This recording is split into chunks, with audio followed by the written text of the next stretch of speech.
여러분은 대구 북구하면 가장 먼저 떠오르는 동네가 어디신가요? 학원가들과 상권 인프라가 살아있는 침산동, 북구에서 학군이 가장 좋은 복현동, 아니면 한번 들어가면 나올 수 없다는 실거주 입지 칠곡 삼지구. 사람마다 생각들이 다르겠지만 대부분 자기가 살고 있는 동네를 떠올리거나 아니면 현재 기준으로 인프라가 좋은 동네를 떠올리셨겠죠. 오늘 제가 말씀드릴 입지는 현재는 낙후되어 있지만 앞으로의 발전 가능성이 아주 큰, 다시 말해 큰 폭의 입지 변화가 일어날 지역을 말씀드리려고 합니다. 오늘 영상 끝까지 보시면 앞으로 기회가 될 만한 입지, 그리고 그 안에서 주목할 만한 단지들까지 머릿속에 정리해 드리겠습니다. 구독 아직 안 누르신 분들 구독 누르시고 출발해 보도록 하겠습니다. 북구에서 입지 변화가 가장 클 것으로 예상되는 지역, 바로 태평로 상권에 함께 묶여있는 고성동 지역입니다. 고성동에 왜 기회가 있느냐? 우선 낙후되어 있기 때문입니다. 물론 계속 낙후되어 있다면 문제가 되죠. 예전에 이 지역은 소위 판자촌이나 낡은 주택, 창고 등이 즐비했던 곳이었고 북구에서 다소 비선호 지역으로 여겨졌습니다. 하지만 지금은 40층대 초고층 아파트들이 들어서면서 마치 신도시처럼 깨끗하게 정비가 되었죠. 물론 아직 예전 모습이 남아있는 특정 지역들이 있지만 현재 들어선 5,000세대급 신축 맨파워로 인해 오히려 상권 개발 여지가 남아있는 상황입니다. 인근으로 이만큼의 세대수가 있는데 개발업자들이 이런 상권을 언제까지 가만히 두고만 있을까요? 그리고 낡은 모습으로 있기 때문에 리모델링을 하거나 신축을 진행하기에 오히려 좋을 수 있습니다. 부동산 경기와 금리가 안정된다면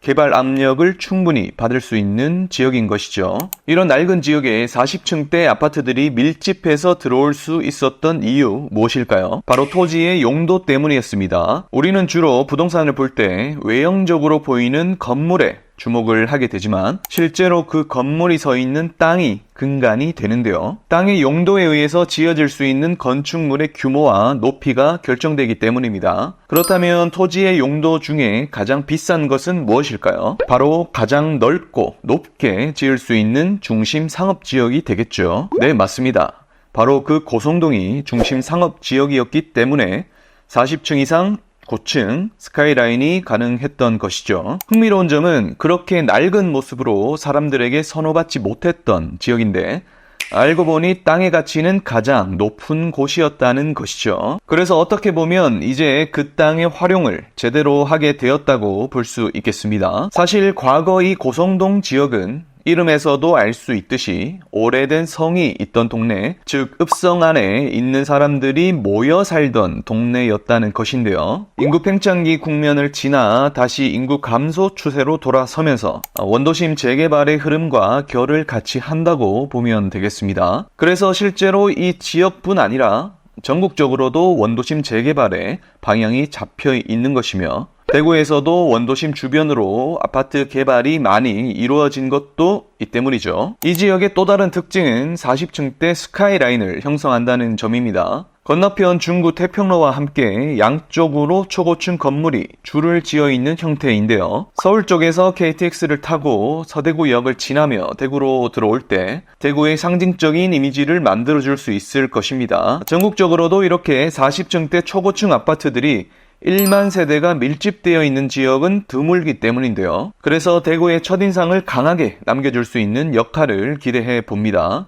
현재 대구에서 이렇게 중심 상업지역이면서 입주 시기가 비슷한 40층대 고층 라인들이 신축으로 들어서고 있는 곳이 한 군데 더 있는데요. 바로 죽전 내거리죠. 죽전과 태평로의 차이점은 우선 땅 모양과 세대수입니다. 태평로 쪽은 땅 모양이 직사각형 형태로 넓게 갖춰져 있어 세대수도 큼직하게 들어온 반면 죽전역은 땅 모양이 불규칙하고 부지들이 작다 보니 아파트 세대수도 작은 편입니다. 그리고 입지적으로 태평로는 다른 도시들과 연계성이 높은 광역 입지라면 죽전은 달구벌대로 2호선 라인을 활용 가능한 내수 관점의 입지라는 점이 큰 차이점이 되겠습니다. 태평로 안에서도 중구 쪽과 고성동 라인의 특징이 다른데요. 고성동은 바로 위 침산 7성과 연계되는 부분이 큰 장점으로 볼 수 있습니다. 침산 7성은 대구에서도 대표적인 실거주 입지인데요. 각종 상권과 인프라는 물론 학원가들도 형성이 되어 있어서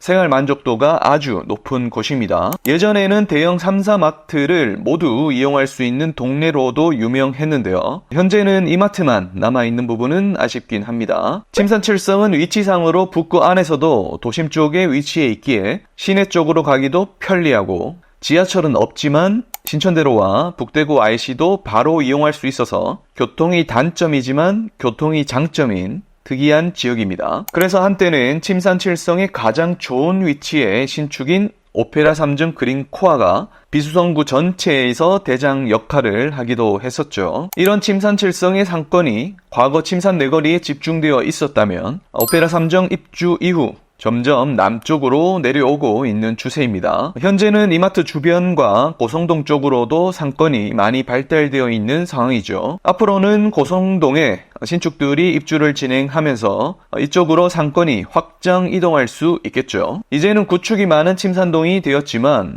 인프라는 좋아서 동네는 벗어나기 싫은 젊은 입주민들도 많이 이동할 것으로 보입니다. 그리고 추후 광역철도 원대역과 현재 대구역을 이용하여 출퇴근 가능한 구미, 경산 등의 인구도 지속적으로 유입되고 있기에 신주거지를 형성하는 초입 단계라고 보면 될 것 같습니다. 일단 당분간은 고성동이나 태평로 상권이 형성될 때까지 시간이 필요한 상황인데요. 만족할 만한 상권이 생기기 전까진 고성동 쪽에서는 침산동 상권을 이용할 수 있겠습니다. 반면 중구 쪽에서는 침산동 상권까지 활용하기에는 다소 무리가 있어 보이기에 이런 부분이 차이점 중에 하나라고 볼 수 있겠네요. 다만 앞으로의 태평로 상권은 도원힐스의 대규모 상권인 도원 에비뉴의 성공 여부에 달려있을 것으로 보입니다. 현재 태평로는 이제 막 형성되는 신도시 기념이다 보니 상권이나 학원가 등이 약한 상태인데요. 도원힐스의 종로 M스쿨을 시작으로 학원들이 들어서고 현재 확정된 병원들 외에 다른 병원들도 들어오기 시작하면 2층부터 상권이 안정될 것으로 보입니다. 그러면 목적형 상가인 학원,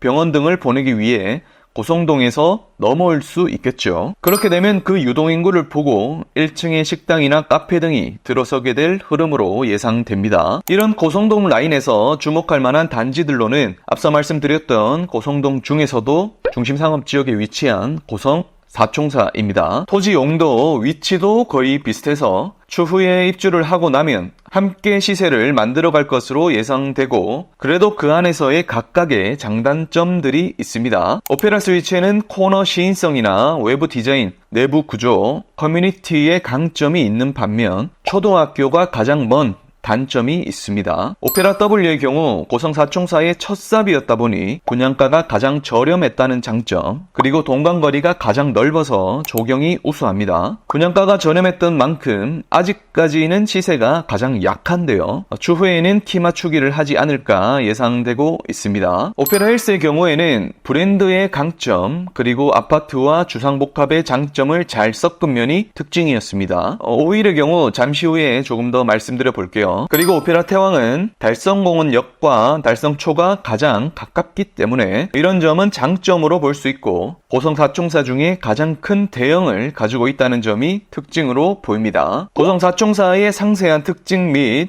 입지 분석은 얼마 전에 다룬 영상이 있으니 상단 카드를 참고해 주시면 도움이 되실 겁니다. 이 중에서 오페라 힐스에 대한 내용을 조금 더 말씀드리려고 하는데요. 오페라 힐스는 우선 고성 사총사 중에 힐스테이트라는 독보적인 상위 브랜드를 품고 있습니다. 나머지 3개 건설사도 선호도가 높은 브랜드이긴 하지만 힐스테이트하고 비교할 정도는 아니죠. 그리고 중구에서는 힐스테이트가 많다고 하지만 북구에서는 힐스테이트가 거의 없습니다. 칠곡 도남지구의 도남 힐스 말고는 북구 도심에서는 찾아보기 힘들죠. 그래서 북구에서는 희소성이 있는 브랜드입니다. 그리고 무엇보다 앞으로 개통될 원대역의 가장 큰 호재를 받을 수 있는 단지이기 때문에 입지적으로 중요한 역할을 한다고 보시면 될 것 같습니다. 구미나 경산, 외관 등에서 원대역을 활용하여 출퇴근할 만한 세대들이 점점 유입되고 있는데 그중 브랜드도 가장 좋고 세대수도 1000세대급이며 초등학교도 가까운 편인 오페라 힐스가 우선적인 고려 대상이 될 수 있습니다. 다만 현재는 하자 이슈 때문에 발생한 이미지 손상이 남아 있는데요. 이 부분은 사람마다 가지는 생각이 다를 수 있겠습니다. 조금이라도 찝찝한 분들은 다른 단지를 보시는 게 맞는 것 같고요. 계약 전에 집을 꼼꼼히 보고 하자가 없거나 앞으로 충분히 고칠 만한 부분 정도라고 생각이 들면 진행을 해야겠죠. 어떤 분들은 그런 부분 때문에 더 싸게 가격 조율을 할 수 있을 것이다 라며 발상의 전환을 하는 분들도 계셨습니다. 다만 제가 말씀드릴 수 있는 점은 입지는 변하지 않았다라는 점이고요. 앞으로 다가올 입지 변화는 여전히 기대를 하고 있습니다. 계약적인 부분은 개인적으로 판단을 하셔야 하고요. 결정이 어려운 분들은 제가 도움을 드릴 수 있는 부분은 도와드리도록 하겠습니다. 자, 이렇게 오늘은 북구에서 주목할 입지인 태평로의 한쪽 날개, 고성동의 입지 함께 살펴봤고요. 그리고 그 안에서 주목할 만한 단지들까지 함께 소개해 드렸습니다. 북구에서 고성동 외에 또 다른 주목할 입지 한 곳이 더 있습니다. 추가 정보가 필요하신 분들은 온라인 정규 강의에서 확인을 해주시면 되겠습니다. 그럼 오늘 영상은 여기까지고요. 오늘 영상이 도움되셨다면 구독 그리고 좋아요 눌러주시고요. 대구 부동산 입지 정보와 자료들은 입지 비밀 카페나 단체방을 활용해 주시기 바랍니다. 그럼 저는 다음 영상에서 더 좋은 정보로 찾아뵙도록 하겠습니다. 감사합니다.